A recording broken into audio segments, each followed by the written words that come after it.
এই মুরগিটা ধরে ছাদের উপরে তুলে দেই, তবে চম্পাকে দিয়ে মুরগিটাকে পাঠাবো আর চম্পা উপরে উঠবে, আমিও পালাবো। এই চম্পা তুমি ওঠো না, আমি পারবো না, সর, আমি উঠছি। গর্দভ কোথাকার। এবারে বাসুইটা নিয়ে পালায় যাতে চম্পা না লাভতে পারে। বন্ধুকে ফোন করি। শালা রাজু আমাকে ঠকিয়ে এখানে রেখে চলে গেল। দেখছি দাঁড়াও মজা, তোমাকে এক বাড়িতে তোমার শেষ করে দেবো। এই তো চম্পা আসছে, ওদেরকে বলে দে যে চম্পা যাচ্ছে, তোমরা সাইড হয়ে যাও। এই মুরগিটাকে দিয়ে পাঠালাম। এই দাদিবু খবর পাঠিয়েছে চম্পা আসছে, শিগগিরই পালা।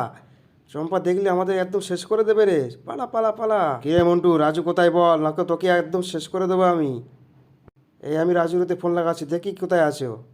এই চম্পা আমার হাতে ফোন লাগিয়েছে, ফোনটাকে ছুঁড়ে ফেলে দে। এই তো রাজু ফোন। এই রাজু আমার সাথে গল্প করতে এসেছিল, তুমি জানো না? আমরা দুজনে একটু কী করছিলাম, এই দেখো। তাই? হ্যাঁ, হ্যালো বন্ধুরা, ভিডিওটি ভালো লাগলে বেশি বেশি করে লাইক ও সাবস্ক্রাইব করবেন ও শেয়ার করে দেবেন।